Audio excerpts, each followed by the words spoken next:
You get up, did you have a question? Sure. Oh, okay, we're on the countdown. Once we activate the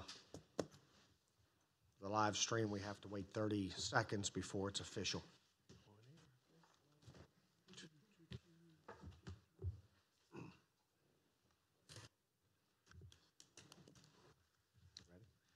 Good morning. Would we all please stand for the invocation provided by Commissioner Barr, and then we'll follow that with the Pledge of Allegiance. We bow in an attitude of prayer. Gracious Heavenly Father, we come before you this morning with grieving and humble hearts. We lift up our fellow citizens in southern Florida. The tragedy there last week, many families are grieving and suffering tremendous loss. We lift them up thoughts and prayers, and you might comfort them, protect them, give them peace and rest. Lord, also locally, we've lost a 20-year veteran of service to our community in the Washington County Sheriff's Department. We lift up the Howard family, the loss of Chris in a tragic accident. Lord, just we grieve with the family and with those at the Sheriff's Office and the Washington County Detention Center. Lord, as the family and those paying respects yet today, we just lift them up before you. Just ask for your mercies to be upon them. Guide us and direct us here today as we deliberate, as we serve the citizens of Washington County. May we honor and glorify and serve you in all that we do and say. We ask it in thy name. Amen. Thank you. I pledge of allegiance to the flag of the United States of America and to the republic for which it stands, one nation, under God, indivisible, with liberty and justice for all. Thank you.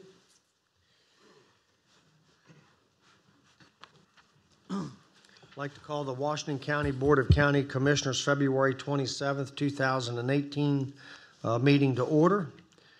With that, I'd like to ask for the approval of the February 13, 2018 minutes.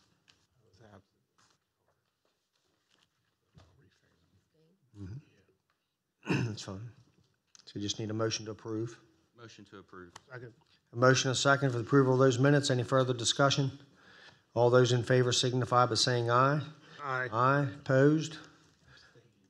4-0 with one abstention. Commissioners' reports and comments. We'll start with Commissioner Myers today. My thoughts and prayers also with the family of our Sheriff Department who lost last week, and tragic to lose anybody. The possibilities of that happening to any of us even today. So that's never a pleasant experience for whomever it may be. The only thing I want to say this week is I hope no one gets the flu that's going around. I had it last week, and I tell you, I was telling a couple people earlier, it was so bad my hair hurt, what's left. But it's really a bad sickness, and I don't wish that on anybody that's going around. And there's nothing they can cure it except for time. So. Well, if you've only had it a week, you're a lucky guy. Yeah, it's bad. Okay, Commissioner Kiefer. Yeah. One thing I'd like to bring up, I think I'd like to see if there's agreement among the commissioners to bring consensus to county staff to see if we could release any more information from 2 reports that the county citizens paid for in recent months. I think the citizens are due a bit more information than what they've been given, and I'd like it to be done in a way that's respectful to everyone involved, certainly those who gave any kind of testimony or witness in the inquiry, to be respectful to them. But I think it's important that we get more information out there. So I'd like to see if there's agreement among commissioners to direct staff to come up with some suggestions for us. And I know it's an uncomfortable conversation to have, but I think it's important. guess just do it on a, you want to do it on a consensus basis, or, Whatever might be appropriate. I mean, I'm okay with it. You need a motion.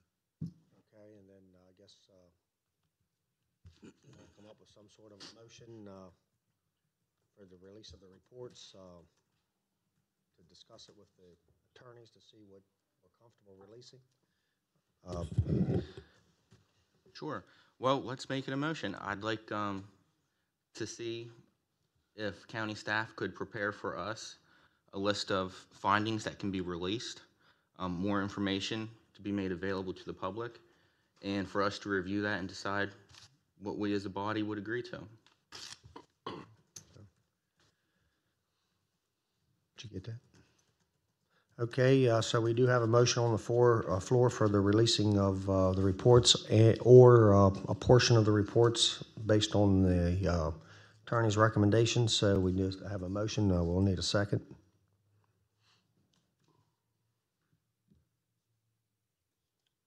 Okay, so we do have a motion. I can't make a second, or I would if I was in one of the other chairs. I'm all for it. So last chance for a second. Okay, so we have a motion that dies for a lack of a second. Thank you. That's all I have. Okay, thank you. Commissioner Barr? Morning. As usual, every Wednesday, I'm in Annapolis serving as immediate past president of MACO. Last Wednesday, like all other Wednesdays, is quite busy, quite involved. The legislative committee is looking at a number of bills that affect the citizens of not only Washington County, but across the state. And once again, this year, it seems like many times in the past years, we've made motions to support various bills. The last couple of years, that support has gone tagged with amendments, and more frequently, amendments don't seem to cut it and don't seem to offer the negotiation that your representatives across the state would prefer to see. And MACO is coming right out and saying opposed to a number of bills.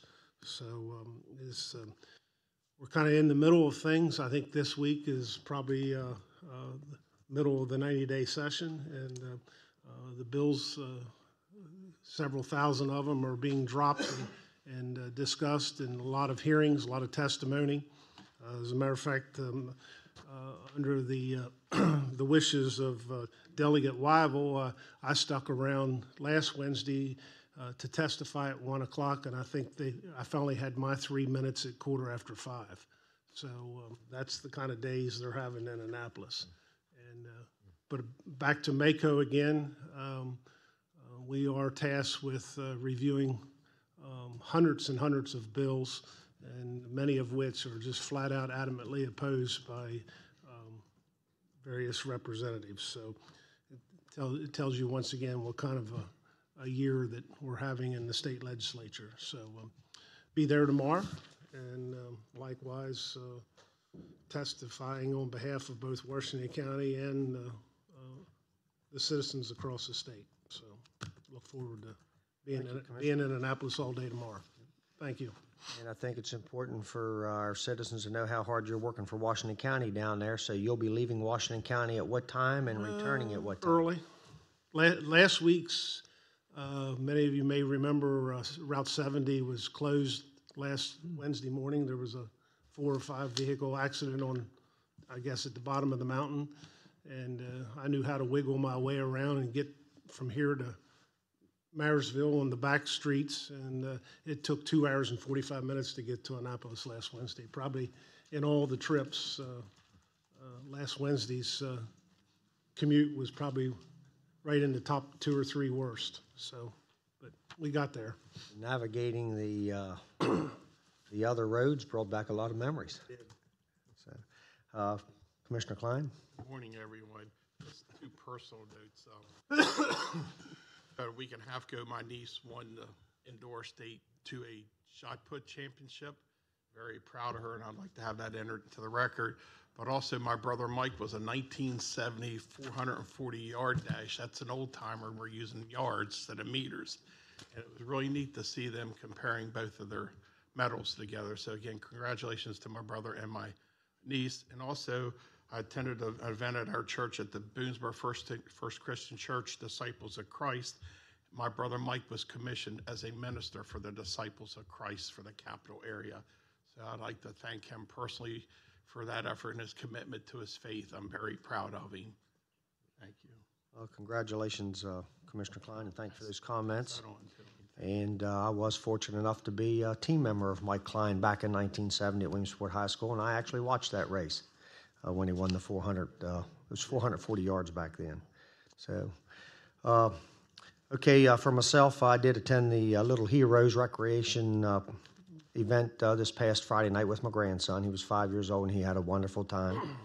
Previous 3 years that I'd taken him, he was a little shy and backward, but finally he got out of that, and he participated in all of the events. We were there for the final 2 laps of walking with all of the little heroes getting in line and walking around the track, and I mean, it was an awesome event. So I want to thank the rec department for putting that on. Also want to thank the rec department for inviting me to present medals to the winning teams of his youth volleyball league. They have approximately 260 to 300 girls that participate in that league out there, and it's a 3-month program, so it's quite long, I think. So it was a great event. I want to thank the rec department for giving me the opportunity to be there.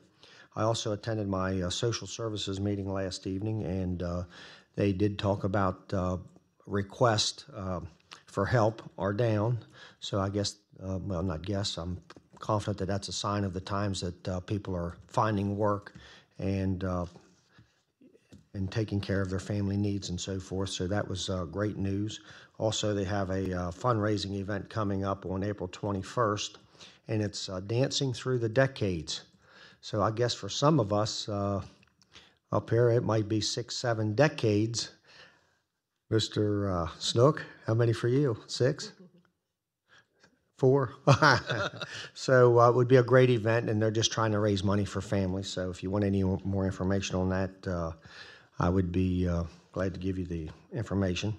And also, I know it was brought to my attention, there's 2 bills being brought up in Annapolis, SB 1220 and SB 888. And if I understand them correctly, the bills are being presented by Delegate McKay and Senator Edwards, and it has something to do with negotiations for teachers. So if I understand it somewhat correctly, actually I'd like for them to come in and make a presentation to the commissioners on these bills, because it's going to affect the way teachers have to negotiate for their salaries. And if I understand it correctly, if negotiations aren't resolved by the time the board approves their budget, I see Carlos back there, so he may be able to help me with this a little bit. So if the negotiations aren't approved, then the teachers and I guess the ESP workers, all the union workers, will have to work under the current contract for the next year until they get to negotiations again the following year. So I guess my concern is that could impact Washington County's union bargaining and everything. It could lead to all of that, and I just don't think that's a good move. I don't think it's the right bill if I understand it correctly. So I'd like for them to come in and explain it to us, and if it is going to affect the way our teachers have to negotiate, I'd like for the commissioners to possibly, at the right time, support a letter of opposition to all of that. So I did want to, hopefully the commissioners will follow up on that and look at those bills. And finally, thank you for putting that motion forward, Commissioner Kiefer. I do agree with you. The citizens paid for those reports, and I think they deserve to know what's in them. Transparency. So, okay, and that concludes my announcements. Thank you. Any other commissioners have any comments? Okay, reports from county staff. We have any staff in the chambers that would care to provide a report today? Good morning. How are you two? Good morning, Commissioners. We come here today to seek your approval to apply for a state homeland security grant that comes through the State EMS Authority, MIMS. This grant is in the amount of $29,548. Money in this grant would be used to purchase equipment necessary for first responders to their responses to active assailants, God forbid, here in Washington County.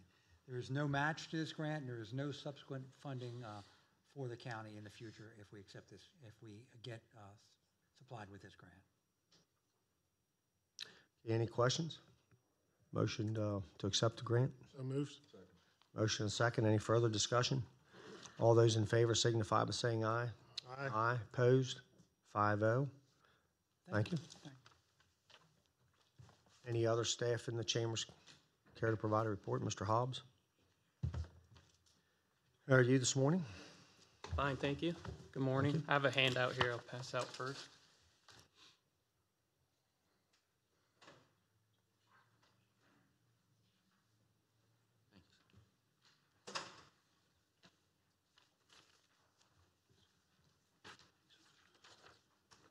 Thank you.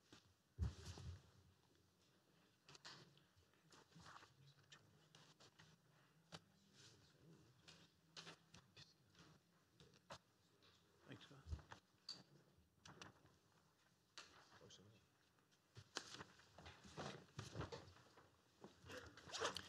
So good morning again. Scott Hobbs, Director of Engineering.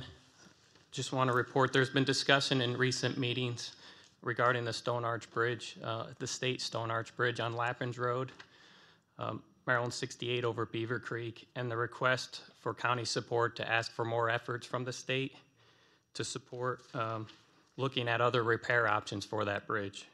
So what I've provided is a letter attached to you that involves information regarding that approach again, that the state takes more efforts to take a look at repair options regarding that effort. So with that, if there's any questions. Scott, I just like to say thank you for preparing this document. I don't think this board has received it yet, but our Historical Advisory Committee will be sending a letter to us in full support of us sending a letter to someone, and I guess it's going to the State Highway Administration. Makes sense. So thanks for putting this together. I know a lot of people in the county feel strongly about the historic importance of that bridge. And that would be consistent with the Maryland Historical Trust, which also sent a letter to SHA or MDOT last week. So thank you, Scott.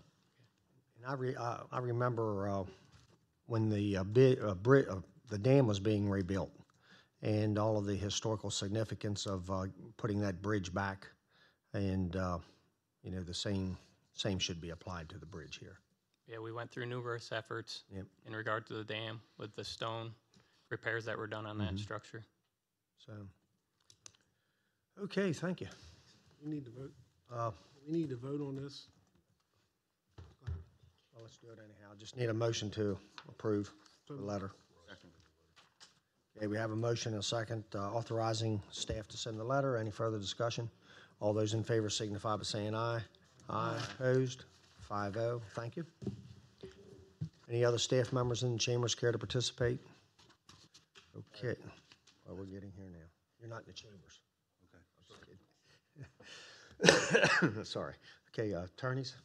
Sorry. Just two items. We've received a request from Delegate Parrott on behalf of the delegation asking that the commissioners issue a letter of support for HB 1477 and SB 886. These are bills that create a pilot program in the state of Maryland to require in the state of Maryland and particularly in Washington County to require able-bodied adults without dependents to meet certain work or volunteer requirements in order to receive Medicaid. It's a bill that's allowed based on the recent tax cut enacted by Congress, which allows states to implement programs to add volunteer and work requirements in order to receive Medicaid. The delegation has voted unanimously to introduce the legislation, and they're asking for the commissioners' support for those two bills. Okay. Questions, thoughts? I had a chance to speak with Neil Parrott, Delegate Parrott, about this on Washington County Day in Annapolis, and this is something I would certainly support. My only thoughts are on that said without dependents. I don't, and I understand in some cases, but some cases they could probably do something if their kids are in school or something like that. That's the only thought that The delegation voted unanimous in favor of this, correct? Correct. Would there be a motion to support the bills and send a letter indicating same? Second.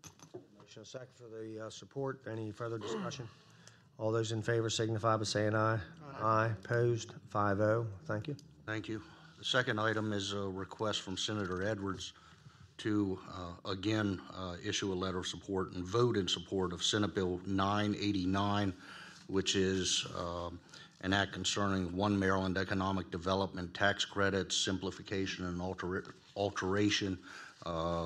This is a bill that changes the definition of what it means to be a Tier 1 county, which would be a county that meets certain unemployment benchmarks and household income benchmarks that would then enable companies locating in the community to apply for the One Maryland tax credit.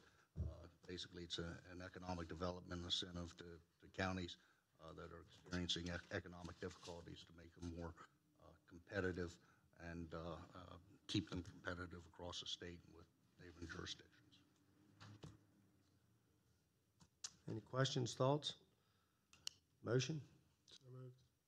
Second. Okay, we have a motion and a second for support for that letter as well, or that bill. Any further discussion? All those in favor signify by saying aye. Aye. Opposed? 5-0. Thank you. Okay, any other minutes?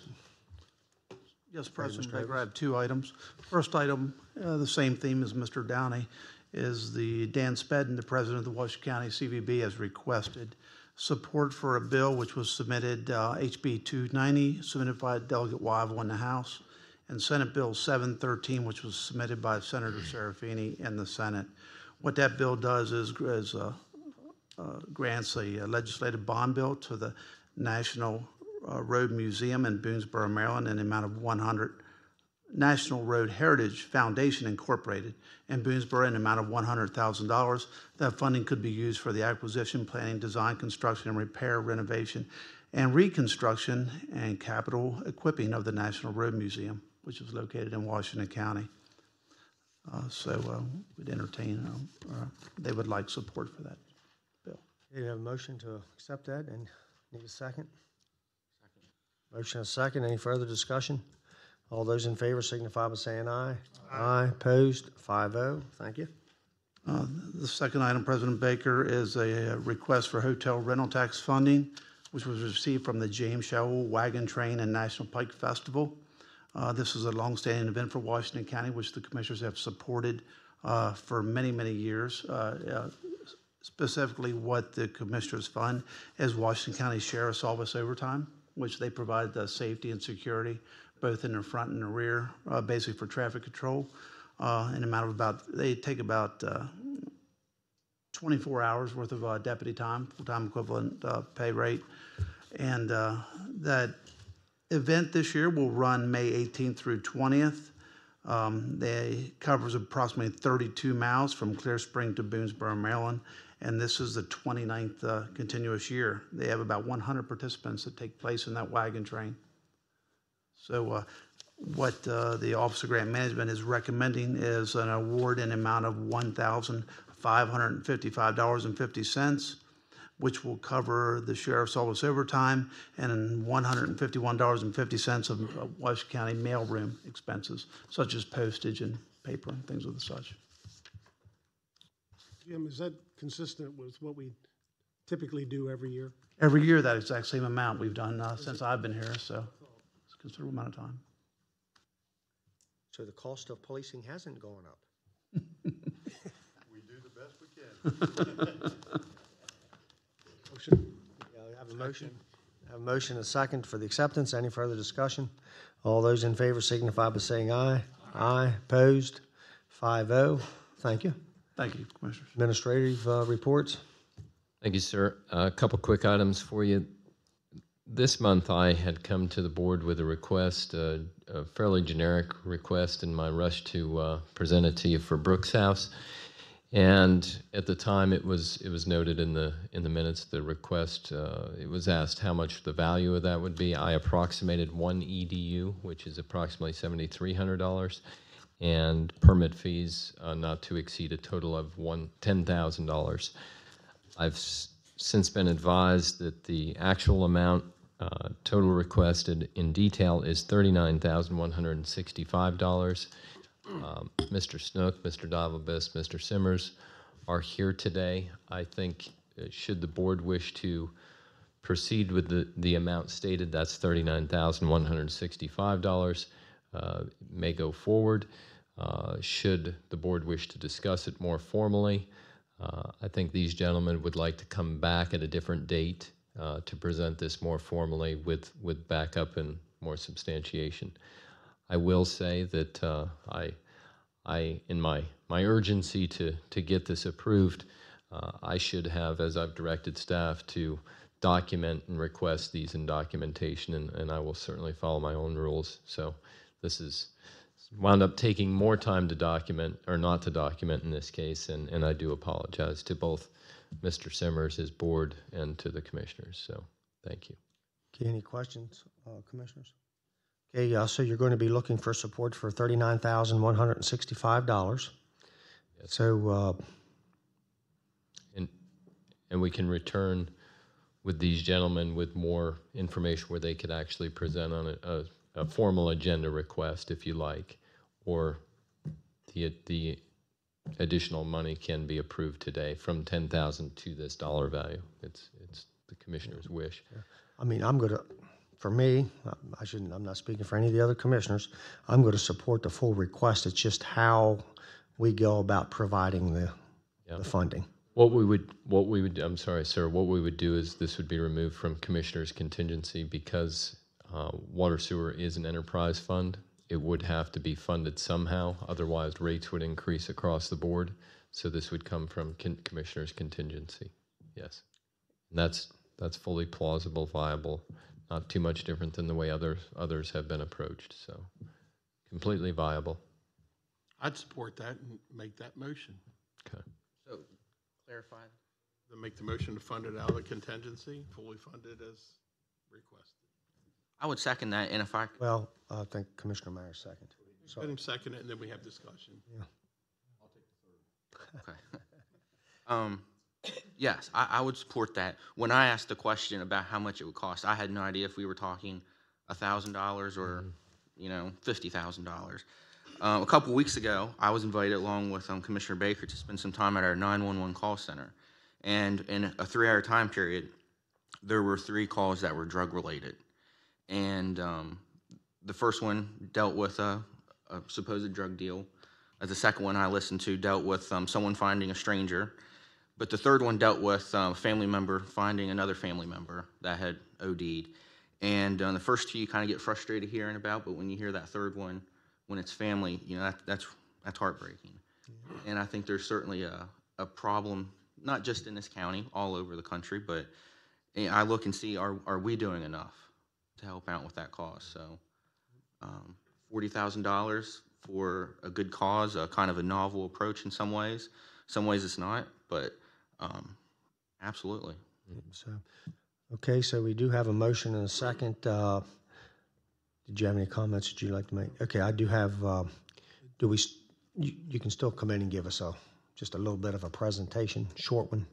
We'd appreciate. I mean, I would appreciate that. So, but just want to thank you all for reaching out to us. Want to thank Rob for everything that he's done, and like I said, I'm certainly in full support of that amount of money.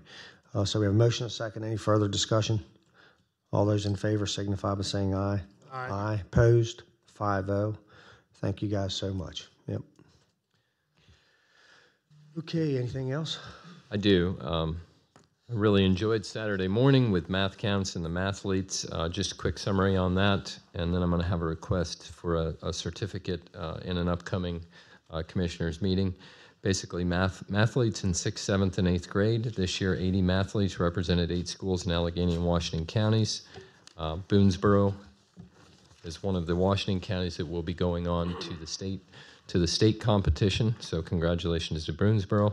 I thought the commissioners might like to know, out of the 80 mathletes, that the top 17, which were recognized at the competition, Springfield, Boonesboro, E. Russell Hicks, and Western Heights were all participants in the top 17 qualifiers for that event. Special thanks to Dan Matonic, Rich Lawson, and Merle Seville. They started this mathletes competition, Math Counts competition, over 35 years ago. And if it's okay with the board, I'd like to ask them in future meeting to come in for a certificate of recognition for all their hard work year after year for 35 years. Next, regular meeting March 6th, and March 16th there will be a Boonesboro evening meeting, just as a heads up for you there. And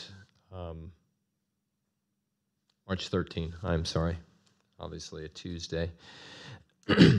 And finally, as a staff member, Chris Howard, I do my somber regrets, Sheriff. As a staff member of the Sheriff's Office, he is still a Washington County staff member, and I'm sorry for your loss. Thank you. Boards and commissions? I do have two boards this morning. The first one is the Plumbing and Mechanical Board. I'd like to appoint Benjamin Eversole as their master plumber representative, and his term would be a first 3-year term through February 28th, 2021. So moved. Second? Motion second. Any further discussion? All those in favor signify by saying aye. Aye. Opposed? 5-0. And the second one is the Antietam Battlefield Advisory Committee, which was reconstituted last year, and certain members only had 1-year term to make it staggered. So we need to appoint again George Annicus and Michael Wasilijo to first 3-year terms on that board, and that would be through February 28th, 2021. So moved. Motion second. Any further discussion? All those in favor signify by saying aye. Aye. Opposed? 5-0. Is that it? Okay, thank you. Did I forget any staff members to report? Okay, let's move along to citizens' participation. We have any citizens here today care to participate? We'll start in the front row. We have any citizens in the front row? Second row? Yes, sir. Please come forward, tell us your name and address. Good morning. I come to you. My name is Gary Baker. I currently reside here in Washington County. I am a Maryland State Trooper, currently assigned here in Washington County, and I represent the Maryland Troopers Association Lodge 88 for our local constituents. If I may, the reason for my presence here today is to get some clarification from the board, the commissioners, and I have the handouts if I'd be permitted to bring them forward. Last year, through the government, they proposed and approved House Bill 979, which is a property tax credit that is extended to all public safety officers. I contacted your county attorney and the tax office, and as of right now, there has been no formal action from this commission. It's not that we believe that to be malice or anything. I just feel that maybe it just got overlooked. So our proposal here today, or inquiry here today, is just simply a matter of understanding of what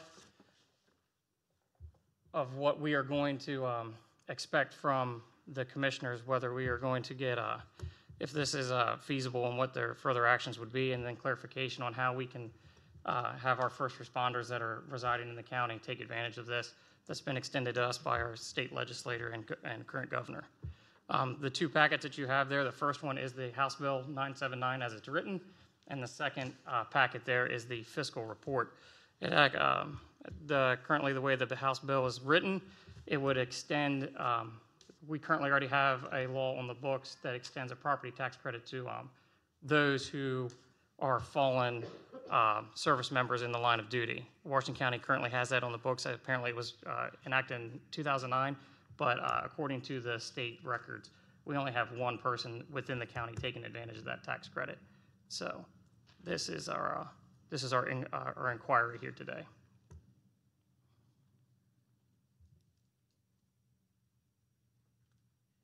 Could I provide some additional information, if I may? This is an enabling legislation. It's Chapter 686. It was based on House Bill 979 that the General Assembly passed, which allows local governing bodies to grant a tax credit to public safety officers in an amount up to $2,500 for real property tax assessed against public safety officers' dwelling. A public safety officer under the bill means a firefighter, an emergency medical technician, a correctional officer, a police officer, or a deputy sheriff employed full-time by a public safety agency in the county or municipal corporation where the individual resides, or a volunteer firefighter for a public safety agency in the county or municipal corporation where the individual resides. This does not require the local governing bodies to enact a tax credit. It authorizes them to do so. My suggestion, if you were so inclined to look at this issue, would be to refer the matter to staff to do some investigation, to get with the assessment office and the treasurer and determine what the impact may be, depending on how large of a credit the board may want to grant and how, I'm not really sure you can constrict it. I think it's got to be offered to public safety officers. I'm not sure you can pick and choose amongst those that I read. So there may be a significant fiscal impact just depending on how it works, and I think the county would be well served before they actually enact something to do some homework. And the quantification of that impact is one we've already began to noodle over as far as can we actually make that determination? Do we have enough data to make that determination what the fiscal impact would be? So, Okay. So staff will work on this and then provide some information. If that's the direction of the board. I think that's the appropriate direction. I'd like to know more. 2 questions I don't need an answer to right now, but unless maybe we know the answer. The tax credit may not exceed $2,500, so we can set that at whatever amount we choose. And the other, it looks like it includes police officers. I saw firefighters, volunteer firefighters, public safety agencies. A volunteer firefighter, how many hours a year would they have to volunteer? Is there a threshold? If we could just research that a little bit. Yeah, I'm not sure there's a threshold in the enabling legislation. That is something that could be looked at when and if it's actually enacted. Okay. And I'm sure we could reach out to you. You may be able to give us some information as to what some of the demographics may be. I know in the fiscal report there, they included a breakdown of sworn, because this is something that we keep track of, but there is a breakdown of sworn law enforcement officers that reside within the county, and it's in a county-by-county breakdown.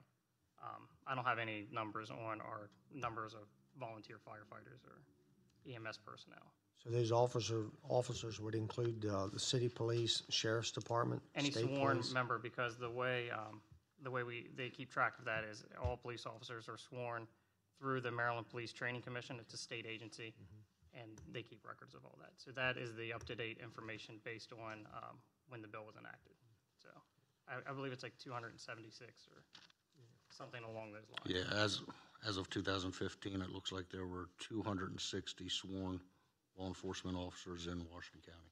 Right, that's correct.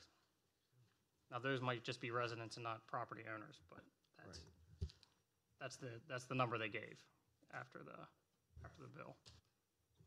Okay. Thank you. Thank you. Actually, what before I take my seat, just one further question. I know that you're going to research it. All right. Is there an expected timetable? Because I would hate for this to get tabled and then never brought back up. I know I'm going to go back to my constituents, and they're going to ask a lot of questions, and that's going to be one of them. Well, typically during citizens' participation, you provide us with the information, and then we've just received it, so I don't know if I could give you a Okay. I think what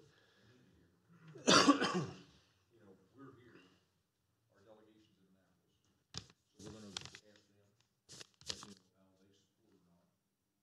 We're gonna look at organizations like MACO, as well as MML, and the different municipalities, whether they support it or not. And I guess the question I would have as we get into it is, I see that a portion of this, obviously, Rita bill, which it's something that was approved by the governor, but now this takes it into a much greater extent. And we want to see what impact that's going to have on the county. Okay. Okay. All right, I appreciate it. Thank you for your time. thank you. Okay, anyone else in the second row care to participate? Please provide your name and address. Good morning, how are you? Morning, my name's Don Muffley. I live off Old Forge Road in Cedar Hills. In 1960, Orwell wrote a book called 1984, Big Brother's Watching, and we're at that age now. I was all for when the city came out, and I still am, for the speed cameras that are in school zones, and especially during the school hours, which they told us they were going to be. It became a moneymaker, so they changed it to 24/7. Now, going out Old Forge Road, I hope the sheriff back here he just brought in is still going to be my friend when I get through with this one. He's everybody's friend, But forever. he hasn't drawn his gun yet, has he? Anyway, the speed sign used to be 40, 50 yards up was 25, another 25 feet up or yards up was 20 mile an hour when children were present. I asked him when he proved that for him if they were going to change. They did. It's now 25. They had poles up. They took the sign down. But now, 24/7, every time I go to Sharpsburg or Smithsburg, I got to drive 25 mile an hour when there's no children there. My problem is the school sits way back from the road. The playground is northeast and back towards the school and north of the school. There are no children that walk to and from the school. They're all bused in and out of the school. There's a sign that shows people walking across the road. Where are they going to go? It's nothing but a plowed field. So I cannot see why we would have to have that year-round. I don't mind during school time, but for year-round, you got to drive 25 mile an hour for 500 yards in the only rural school that has that sign in Washington County. So maybe you can come up with a better solution than that. Could I have the sheriff make a couple of comments on that, because I don't think it's 24/7. It's not. It's 6 a.m. to 8 p.m. I'm sorry. And we're still going to be friends, by the way. Yeah, okay, thank you. It only runs from 6 a.m. till 8 p.m. and it's only Monday through Friday, weekends, and after 8 p.m. till 6 a.m. does not.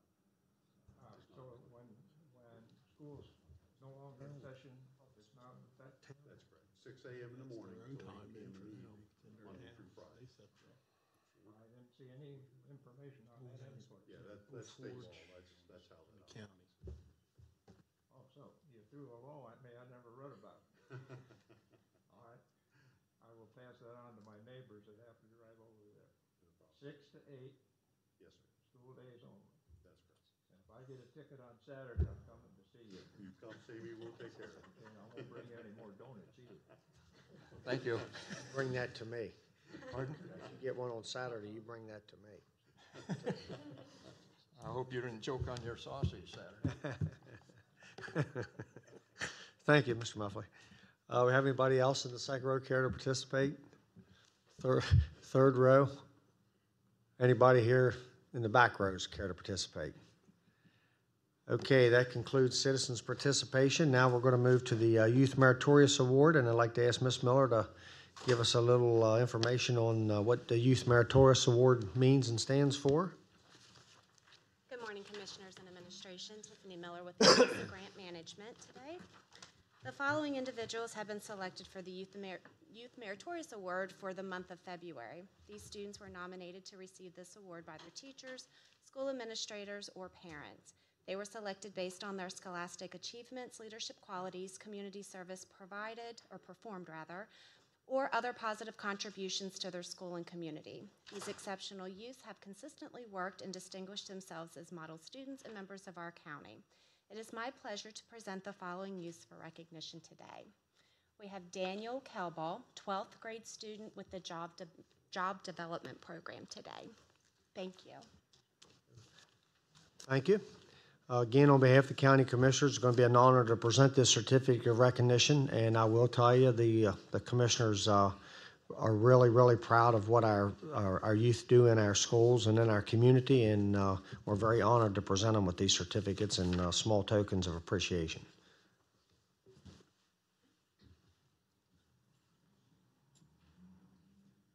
And I was reading over the information. Mr. Kelball here? And you do have Miss Logston's your teacher at the technical high school? Yes. They say she's one of the best in the state. I used to work with her. So.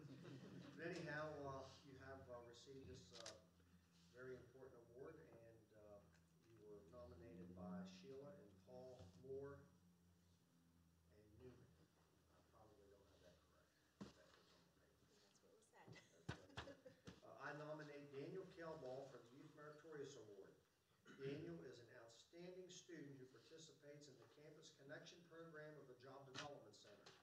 He has volunteered at Brookdale Assisted Living, Smithsburg Library, the Learning Center at HCC, the HCC Valley Eatery, Hilltop Grill, and the HCC Groundskeeping Crew. Daniel completed a transition skills program at Washington County Technical High School. He has consistently earned outstanding work in school evaluations throughout his academic career. Daniel is a friendly, caring, motivated, optimistic, and flexible student. He is well respected and is truly a class leader. Again, they're very, very nice words, kind words, and commissioners want to just say thank you. So we do have a certificate for you today. Certificate of recognition to Daniel Kelball in recognition of receiving the February 2018 Youth Meritorious Award. We, the Board of County Commissioners of Washington County, Maryland, hereby commend your accomplishment. Your hard work and dedication demonstrates that you are a tremendous role model for all youth to emulate. Congratulations on your achievement and best wishes on your future endeavors. Again, signed by all 5 county commissioners. You can grab the plaque. We also have a gift certificate for $100 at Office Max. You ever go there? No, you will. You will now. Anyhow, and we all have the county lapel pin that the commissioners wear. I don't have mine on today, but I'll have it on after I sit down. So again, we just want to say thank you and congratulations.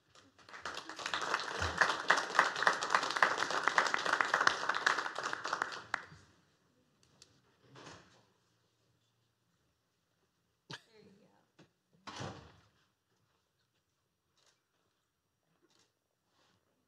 Okay, now,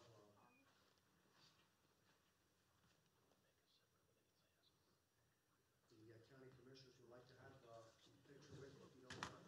Oh, I won't mind.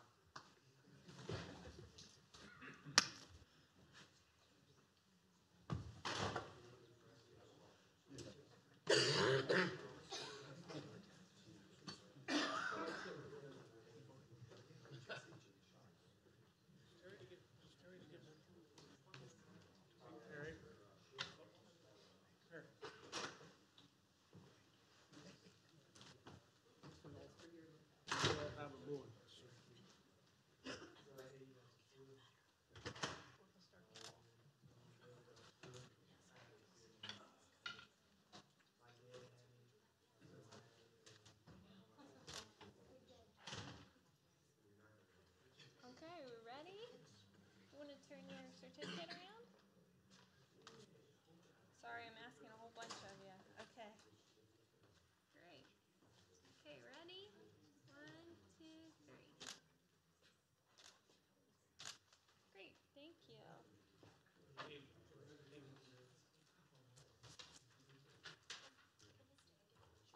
Absolutely.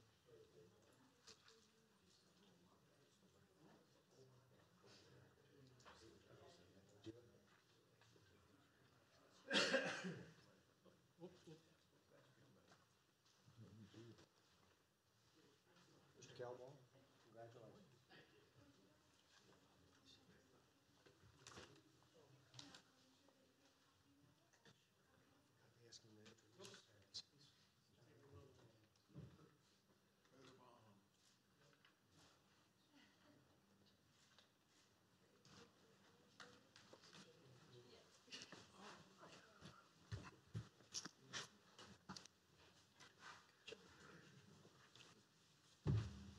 Okay.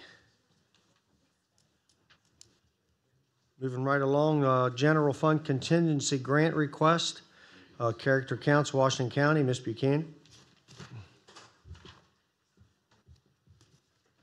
And Mrs. Brooks. How are you this morning? Good, how are you? Good.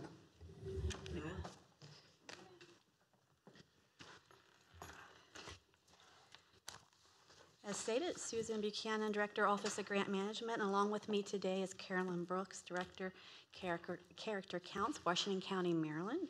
We're here this morning requesting a motion to approve the request for general fund contingency funding presented from Character Counts, Washington County, Maryland, an amount to be determined today for direct expenses associated with the year-end Character Counts Student Recognition Luncheon.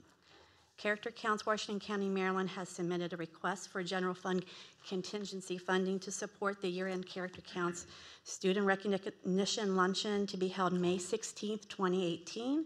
The amount of funding requested for this event is $3,000. In 1999, the Character Counts strategy was brought to Washington County through the C-SAFE program.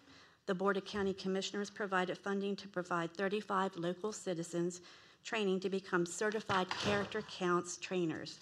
Since then, Character Counts has been a part of Washington County Public Schools Code of Conduct, and students are recognized annually for demonstrating the 6 pillars of Character Counts. The Character Counts Coalition, in partnership with the County Commissioners, sponsored an annual recognition luncheon for students attending the Washington County Public Schools for approximately 10 years. However, in 2011, due to funding issues, the program ended.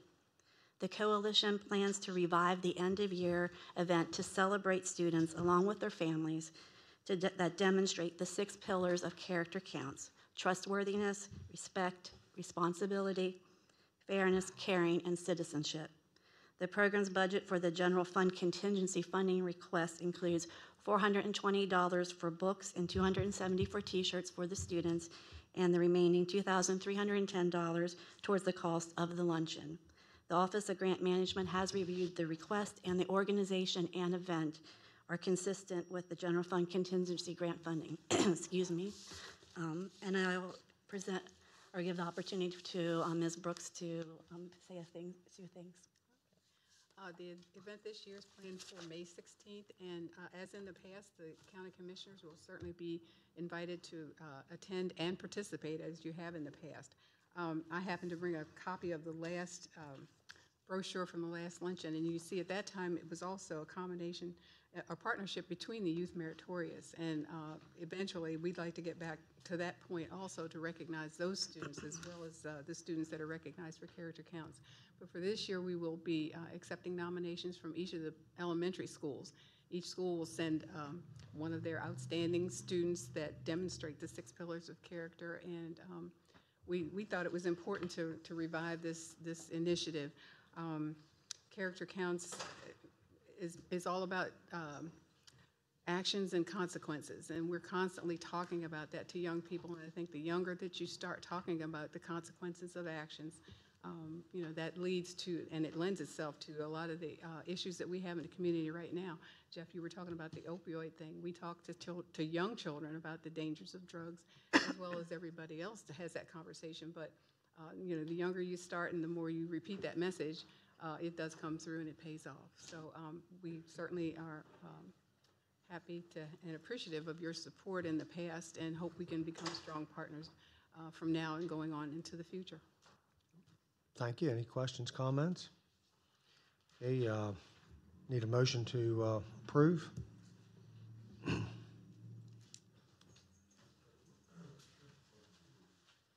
Second.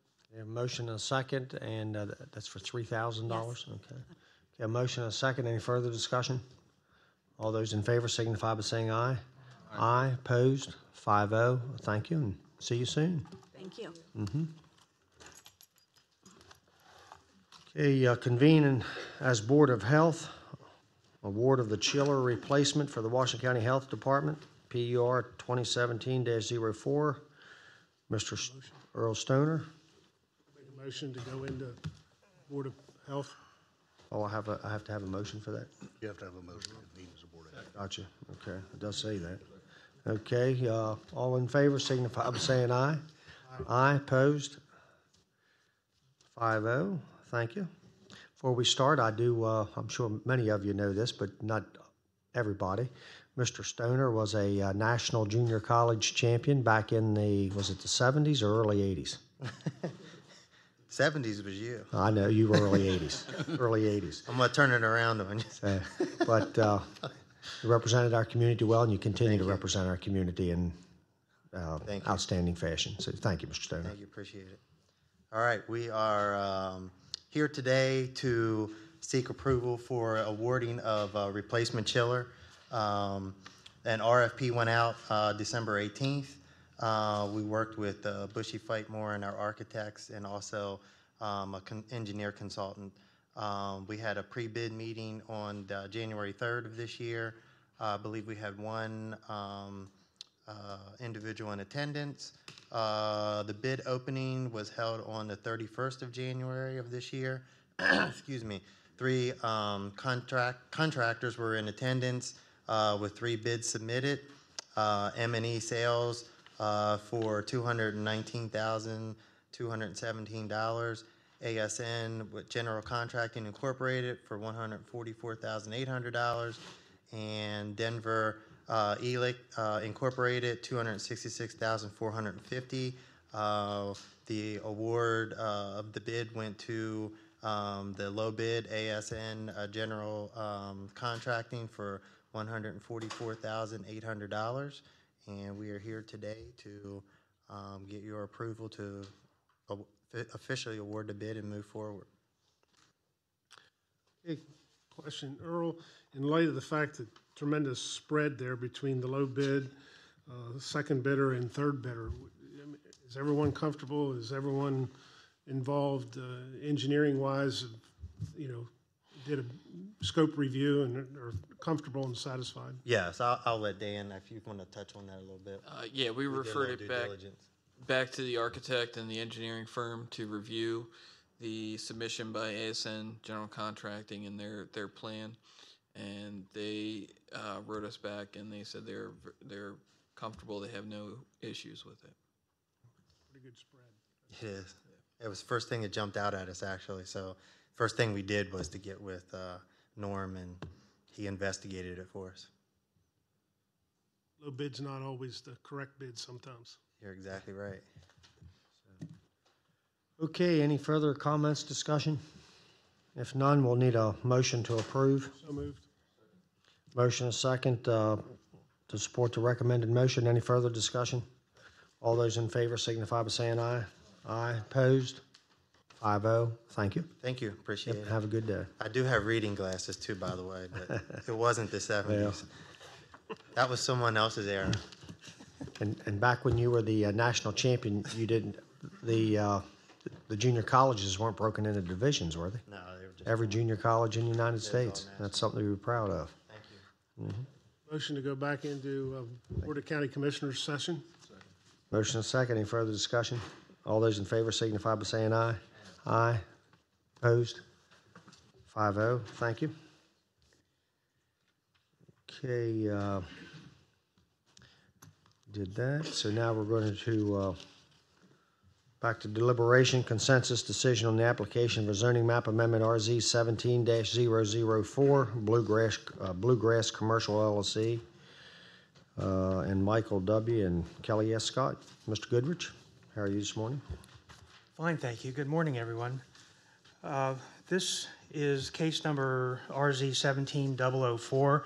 It's back on your agenda for discussion to reach a consensus about whether to approve or deny the rezoning application.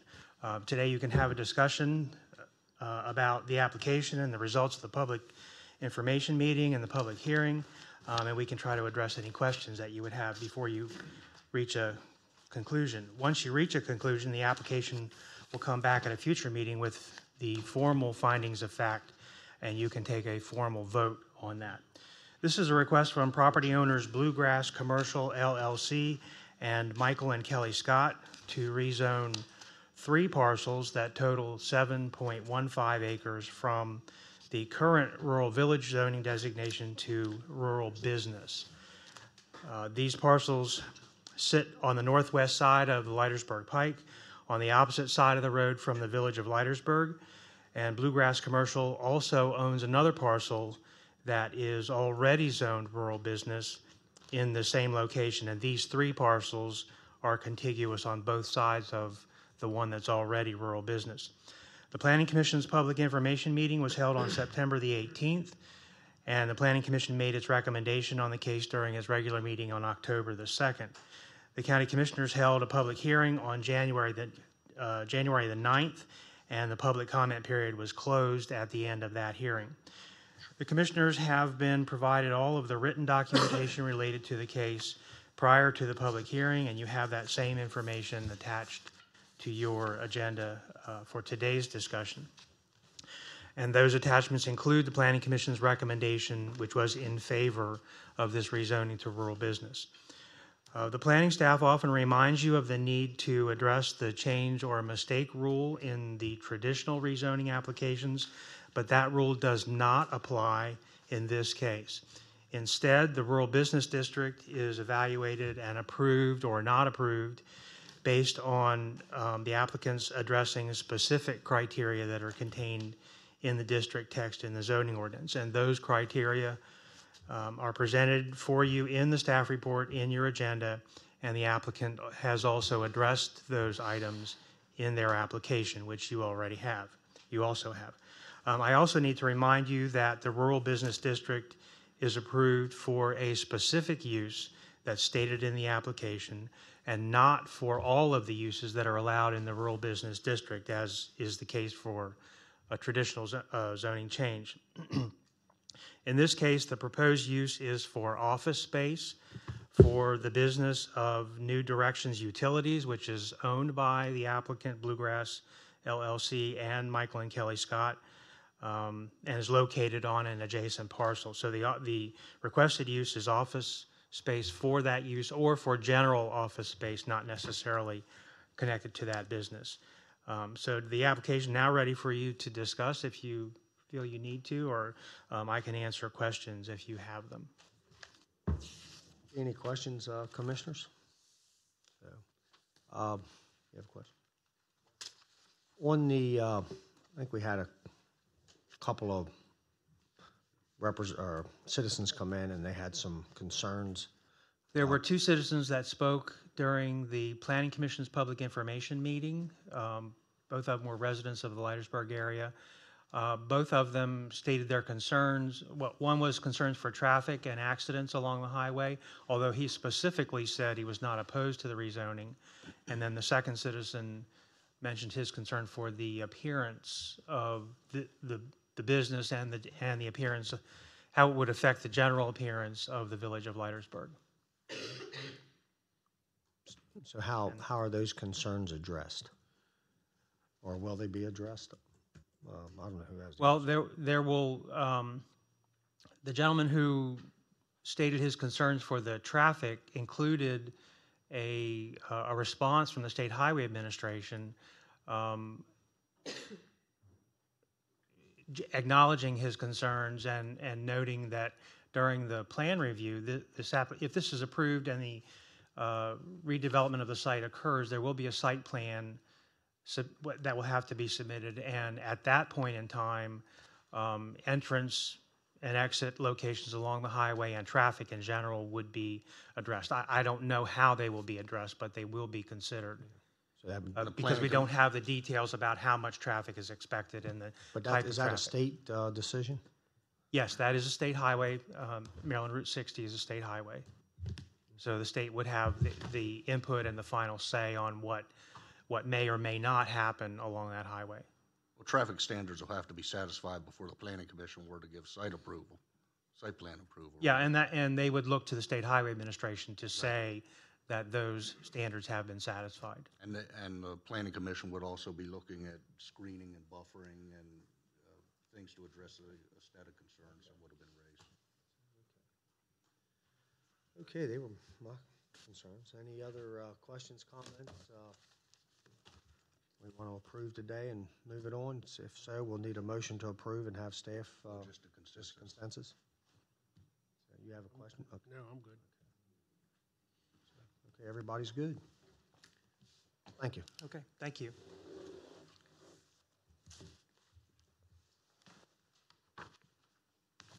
Okay, next is the deliberation consensus discussion on application for zoning map amendment RZ 17-003 Downsville Pike Land LLC. We did have a request from a commissioner to postpone this discussion and possible vote today. We'd like to bring it back at another day. Commissioner Baker, I've made a request to delay to postpone the vote or discussion till we have an advisory opinion issued by the Ethics Commission. There were several concerns, some in regards to me on campaign contributions. Am I eligible to vote? I thought it was safe to err on the side of good judgment and ask for an opinion from the Ethics Board, an advisory opinion on how to proceed. So I asked the commissioners humbly to grant that delay. So, commissioners okay with that?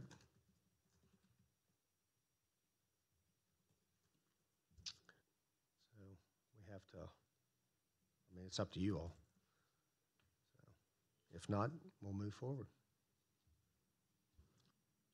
I was ready to move forward, but So I need some help. I mean, I'm okay with either way, but I mean, we should respect the. I think I respect the. Yeah. Okay. So and that's what I'm okay with. That's fine with me. Okay. So staff will get back with you, and we'll bring that back at a later date. Thank you.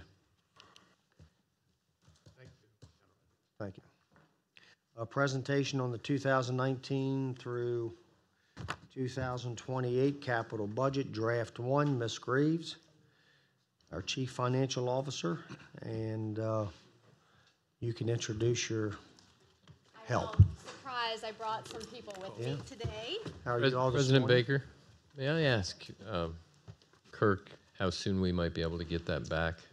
I think there's some property in question here. And we'll do it as soon as possible. We'll go with the Okay. Ethics Commission, schedule a meeting as soon as possible. Okay. I mean, it'll depend on the availability of the members. But Okay. given the situation, we don't want to delay the applicant any further, so we'll move as soon as we can. Exactly. I'm anticipating some question as to that, so I'd like to have that discussion here rather than somewhere else as far as perhaps the schedule to return. I understand you don't know yet, but Yeah, I mean, we can Okay. report it once it's been scheduled and Okay. give everybody an idea what the timeframe may be. thanks. You're welcome. Okay, Sarah Greaves, Chief Financial Officer. I have with me today Kim Edlin, Director of Budget and Finance, and Kelsey Mace, our accountant. She may be a new face for some of you, but she works with me every year on the capital budget.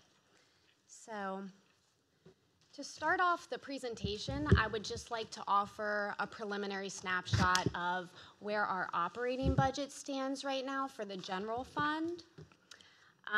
We have obtained requests from departments, and we have not made any cuts yet.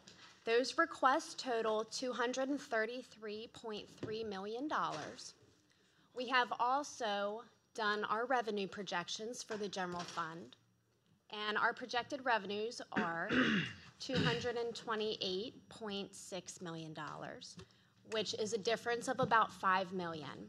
So we do have about a $5 million shortfall To compare that to last year's approved budget for FY18 for the general fund was $221.7 million. And just to kind of give a reference point, last year requests came in about 2.2 million over the budget. So that's what was the shortfall last year. Challenges for the general fund include 3 main areas: the Board of Ed request of $2.3 million, public safety requests of $4.8 million, and an increase in our annual required contribution for pension costs of $1.5 million. So certainly over the next week, we will be sharpening our pencils to bring you a balanced budget March 20th.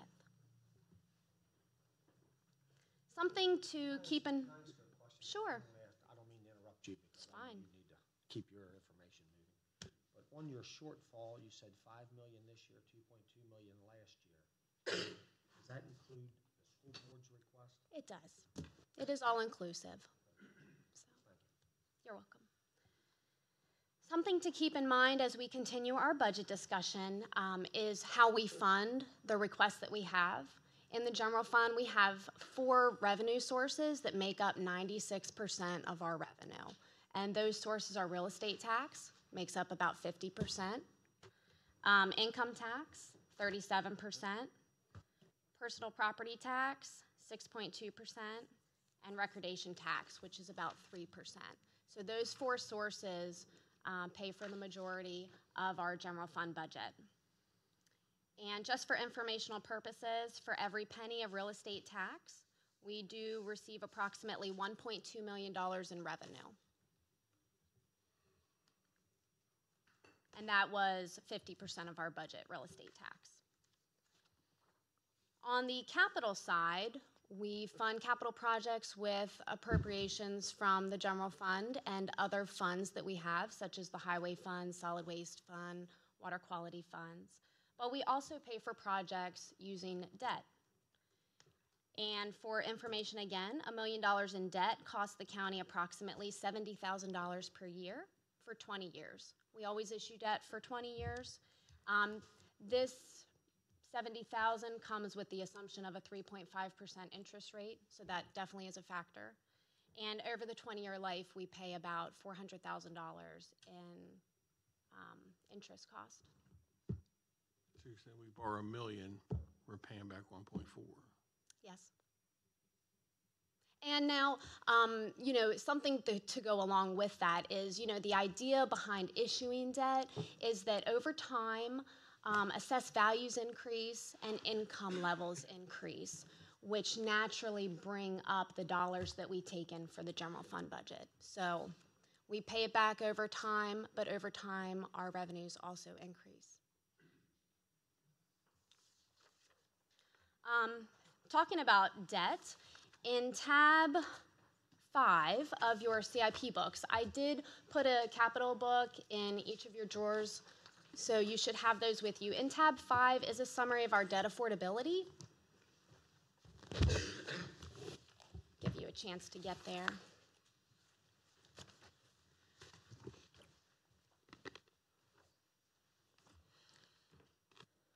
We perform this debt affordability analysis every year, and currently the analysis suggests that we can afford to issue approximately $15 million annually in debt.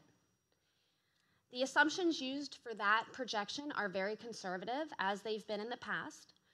When we look at the worst case for our economy, the analysis still suggests that we can issue $13 million in debt annually and be able to pay that debt service, which includes principal and interest payments.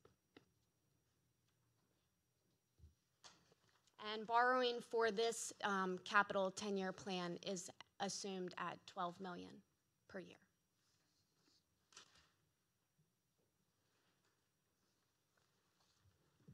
Okay, moving on, there are detailed project pages in your binder for every project that is in the 10-year plan. In tab 2, the 10-year plan is summarized, so I would like you to turn to tab 2.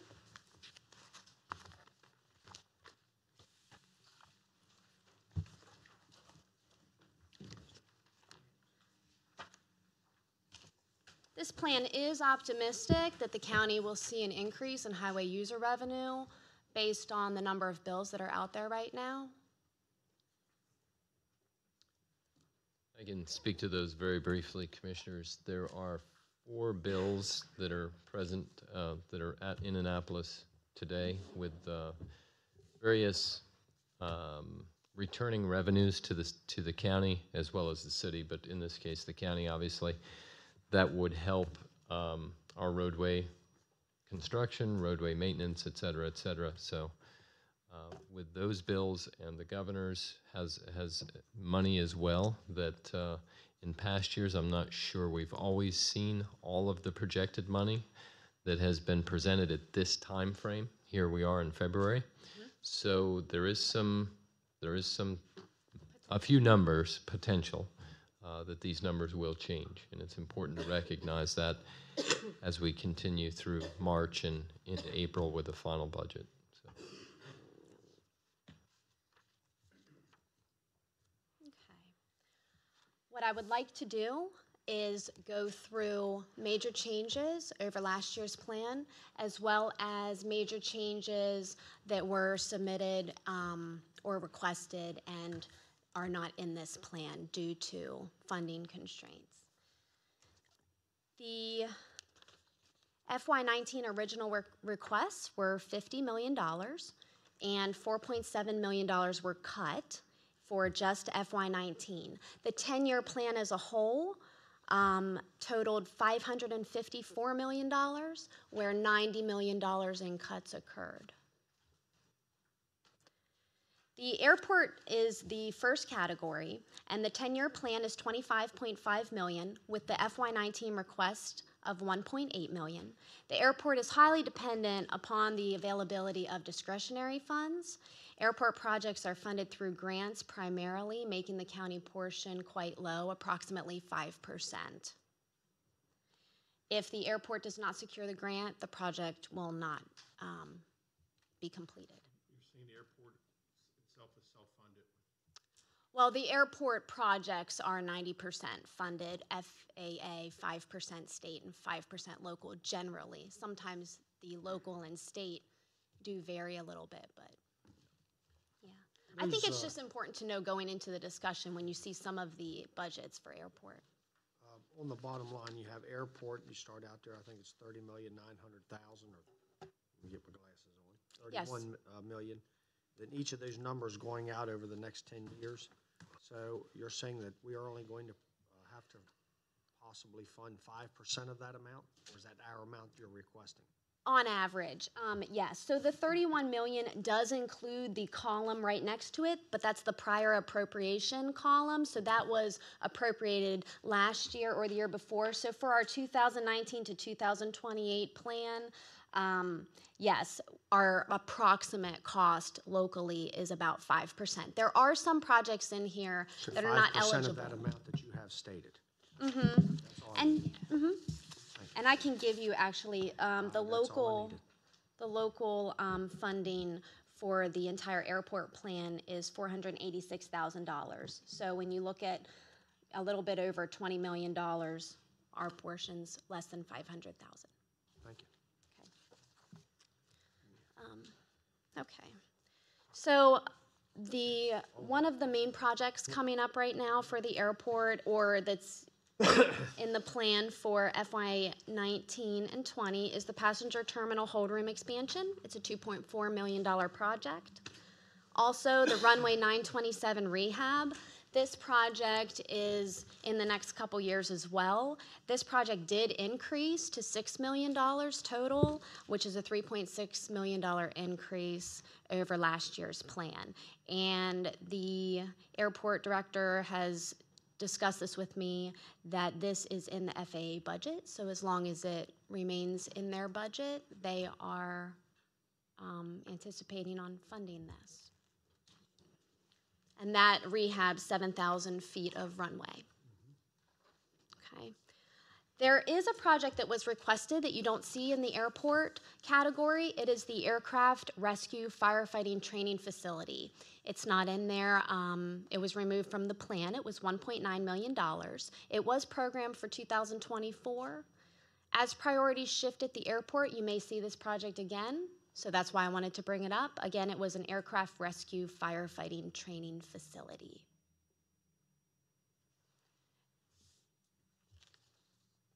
Do you have any questions for airport projects?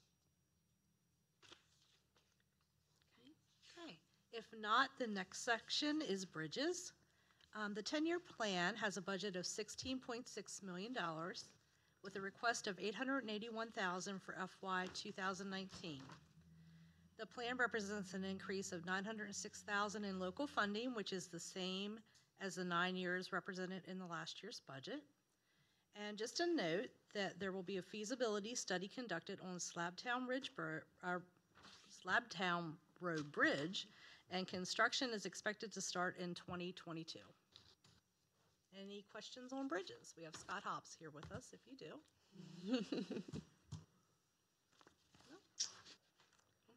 Okay. When we talk also, just to interject real quick, about a 9-year comparison, we're saying 9-year over 10-year because last year's plan covered 2018 to 2027. This year's plan starts at 2019, covers through 2028. So last year's plan didn't include 28, so that's where the 9 years is coming from, just to clarify. Okay, the next section that we're going to talk about is drainage. The 10-year plan this year is for $13 million with a request of $1.1 million for 2019. There was not any major changes in the category of drainage, so not much to talk about here. So if you have any questions. Okay.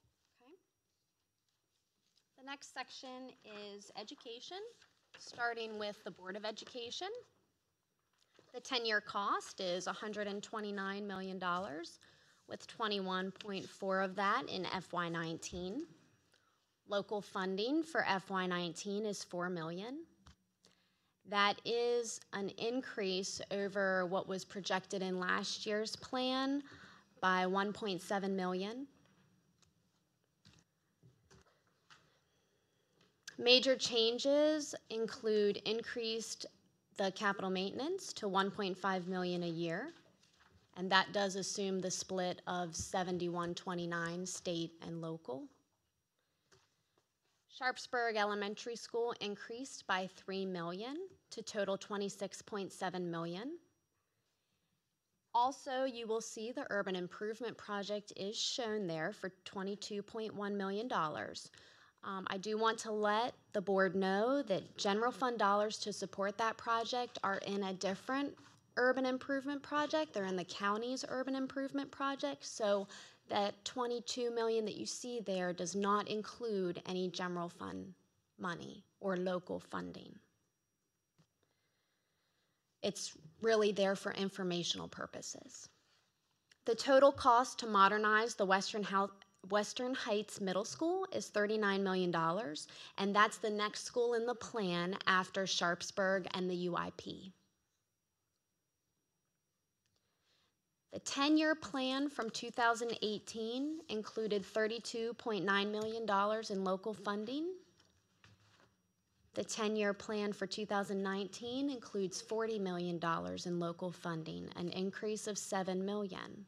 If we just look at those 9 overlapping years like we talked about before, the local funding has increased by $3.5 million.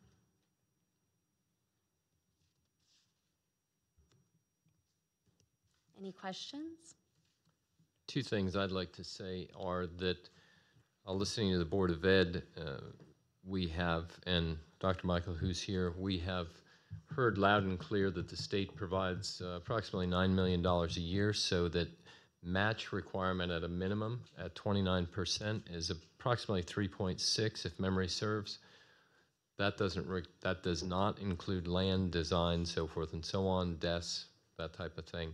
So we will get into CIP with the Board of Ed later today, but I wanted to tell you that we have worked to find a minimum so as not to leave any money on the table in this future year 2019 or out into this 10-year plan regarding that $9 million that is apparently available from the state.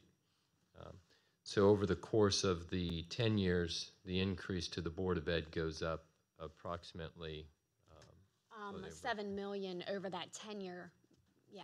Yeah. However, back to the UIP, shifting gears for a moment, there is no change whatsoever to that UIP funding. That stays the same. So this is Sharpsburg and the BISFA, but that is not reflective of any contribution or participation by Washington County Commissioners. Okay, the next section is Hagerstown Community College. HCC's 10-year budget is $22.5 million, with $2.2 million budgeted in FY19. There was a project, TIC, which is Technology Innovation Center. It is now renamed the Center for Business and Entrepreneurial Studies. The local contribution for that project is approximately $1.5 million. And the 9-year increase is about $1 million in local funds, making the local contribution $6.5 million for the 10-year plan. Any questions on HCC?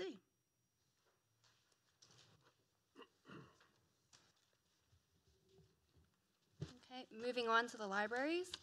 The total cost of the plan is $2.8 million, which is primarily the Hancock replacement project, which is currently being constructed. However, you will not see that in your plan until 2022. The Board of Commissioners has agreed to fund up to $1 million for that project, which will be paid in 2022. Okay. Moving on to general government. The 10-year cost is $17.5 million, of which approximately $2 million is in FY19. Major changes over last year's plan include the Information Systems Replacement Program, which assumes a reduction in the need for hardware.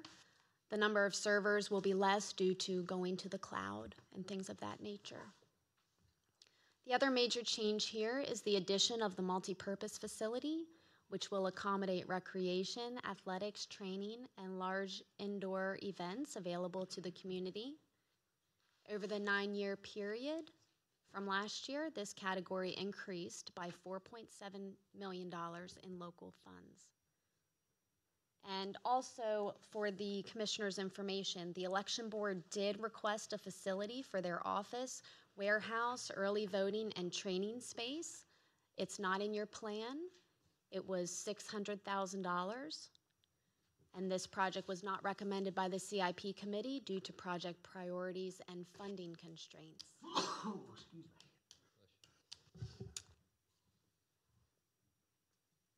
Any questions on general government projects? Real quick with the Board of Elections, that $600,000, would that have been for acquisition, construction, remodeling of All of the above, if need be. Yes, it was an open amount of money, and correct me if I'm wrong, it was an open amount of money to construct or renovate whatever space they needed. But that's an issue that we're still reviewing and trying to find a solution for, is that? Yes, we are. We've suggested a number of sites. None have met the Board of Elections' satisfaction. There is another dynamic that with the UIP, the parking behind or at 33 will be impacted. By the way, just to add a dynamic, the Maryland Theater is under advertisement as of yesterday, correct? So it does look like things on that UIP will be moving forward pretty quickly. So there are a number of dynamics there. We do have parking, so that isn't an immediate concern. It's just not as close. And I believe the board had said when they presented early on, quite a few months ago, that they had this year taken care of. They were under contracts already with a facility in town. Sure, I'm just thinking about long-term planning for CIP. Okay, next up is Parks and Rec. The 10-year budget is $1,893,000. Most of those projects are contingent upon POS funds. And for FY19, the total budget is $405,000, of which only $94,000 is local cost.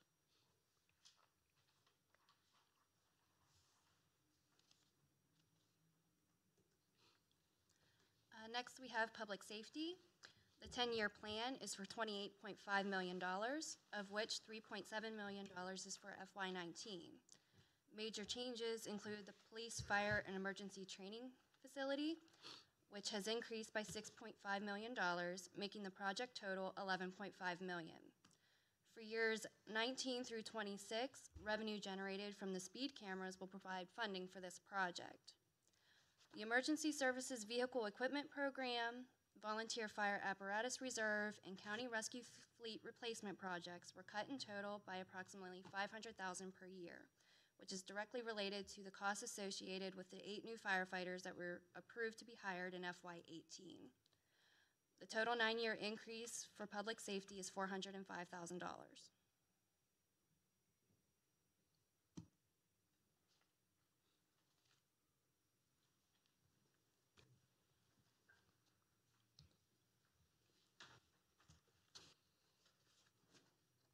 Any questions for public safety?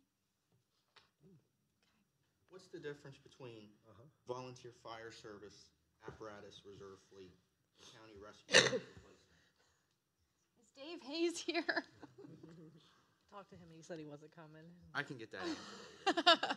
Yeah, Okay. I think I can explain that very generically without getting astray. Is the county rescue fleet replacement is exactly that, replacement of existing equipment, which is fairly limited, whereas the volunteer fire services apparatus reserve fleet is actually to create another fleet, and that is under discussion, a great deal of consideration, because of creating another fleet is obviously a fairly magnanimous task, and it affects the volunteer fire and rescue fleet that's in place and spending accounts to that volunteer fire and rescue fleet. That was in the budget last year, though, correct? So these are not new line items for the commissioner's information, but they are being renewed in consideration.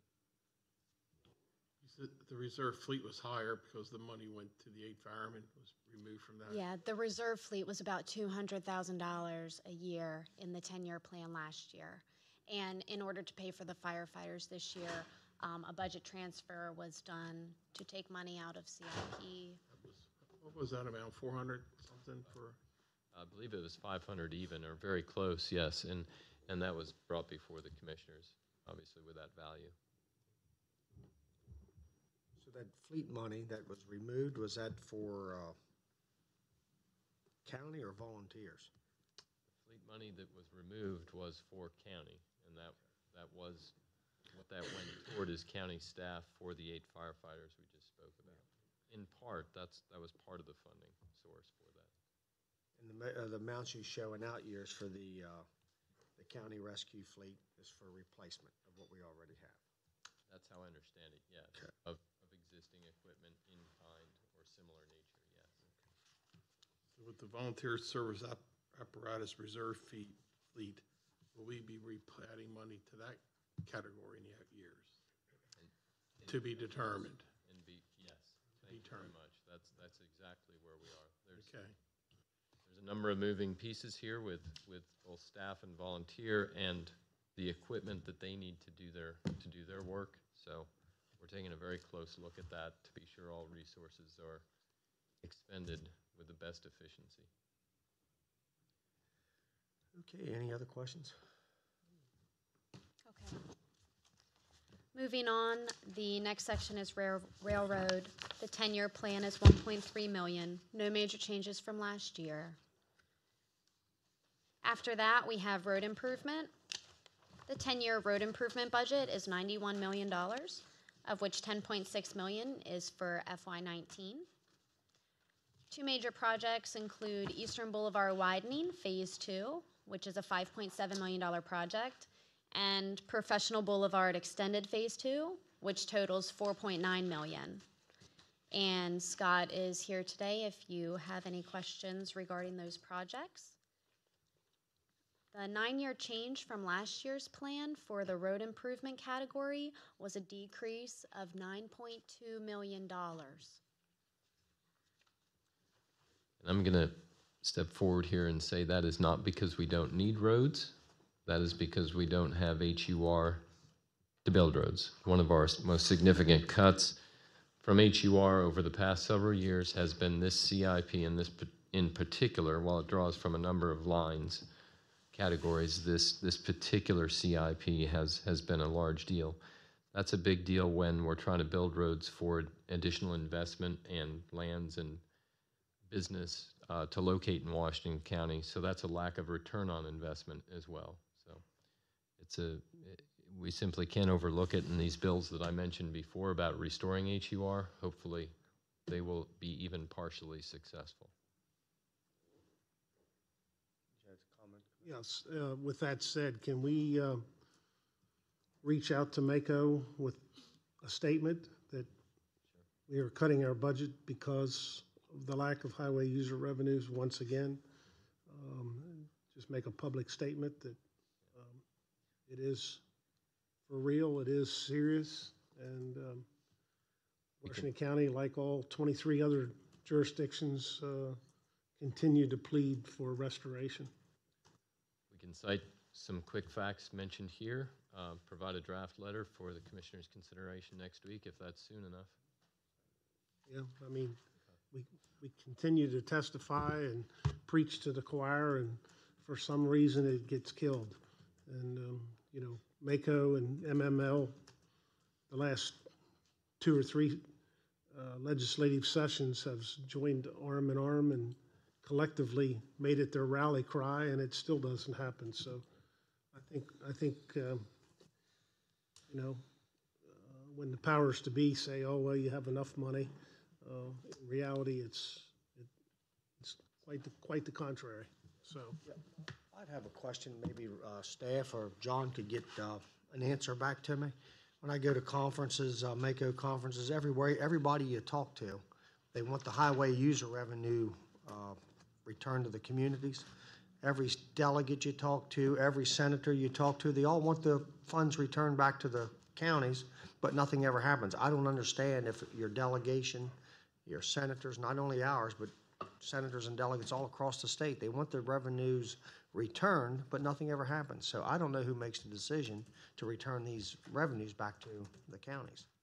So I'd just like to know how they just can't get returned. Was there a percentage that was sent, like it was last year, a much higher percentage sent to municipal league versus Waco, and what was that number? I don't have that right off the tip. The answer is yes. The exact number, I don't know. I believe for instance, in our county, the city was over $1 million, where we received about 400,000. Baltimore City drives a lot of that. Well, the point is that whether we like it or not, MML has much greater bite with the legislature than what we do as counties. Although we all sit in counties and there's more towns and counties. There's more towns and counties. 151 municipalities that are getting that grand share of that, and which allows them to be quiet. Yeah. That's the answer. But still, your delegates and your senators, everywhere you go, they all say they want to get the funds returned. Why can't they? People. Don't blame the politics. Blame the elected official. Sorry. Okay. Okay. I'm done. Next up is solid waste. The 10-year project cost is almost $12 million, of which $283,000 is for FY 2019. We did have a major change in the 10-year plan over the last year, which is Cell 5 construction at the 40 West landfill. It has an approximate cost of $4 million, and it is approximately 10 acres. If the recycling facility gets up and running, it may become unnecessary.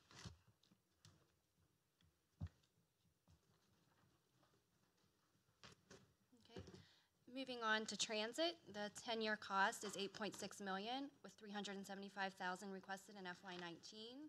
There are no major changes for this category, and this is another one where they receive grant funding for their projects. Do you know the percentage of county funds that go into this? 10%. Okay. Thank you.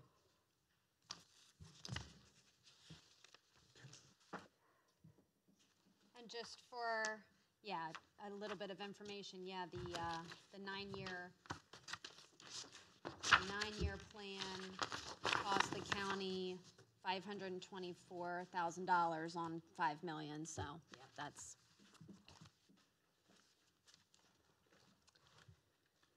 a good return. The next category and the last category to talk about today is water quality. The 10-year cost is approximately $42 million with $1.9 million in FY19. A major upcoming project is the capacity management project. It's a $9.7 million project. It involves building a pump station in Morgansville.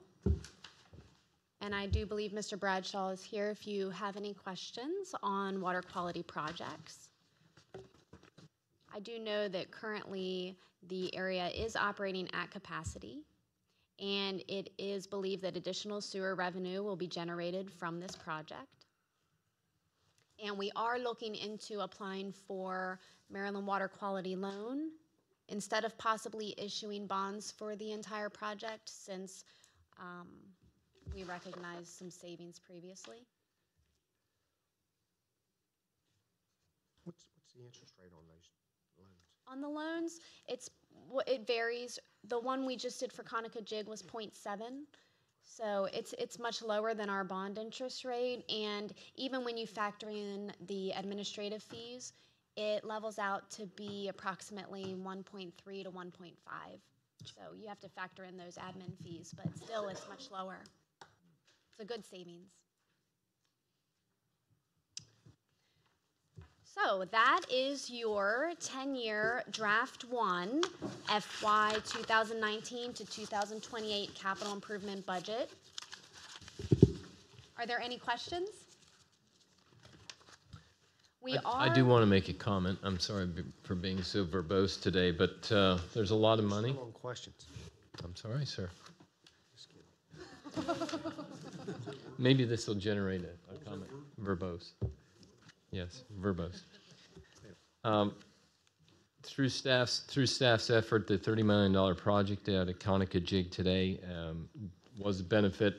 did benefit from water quality loan for $1.8 million, and through a low interest rate loan, the forgiveness, an additional forgiveness of $462,000 saved approximately $1 million. We also are looking to engineering, and as Sarah said, Mark Bradshaw is here. We are looking to engineering to not only this project underway, but probably more so projects on the horizon to see if there's cost effectiveness to get the best value in design and significantly reduce I&I in these systems, which is incredibly expensive, in infiltration of rainwater, et cetera. So rather than build more systems to take on the leaks in the existing system, can we tighten up that existing system and save some money there? So on all fronts, your staff here is trying to be most cost effective and prudent with the budgets that you see in front of you. I'm sorry. Oh, that's fine. Questions, comments, commissioners? Thank you for your presentation. I'd like to thank everyone that is here today to help guide us through this first presentation, and appreciate you being here. Yeah, thank you very much. A lot of effort went into it, and I know we couldn't do it without the great department heads that we have here at the county. Thank you.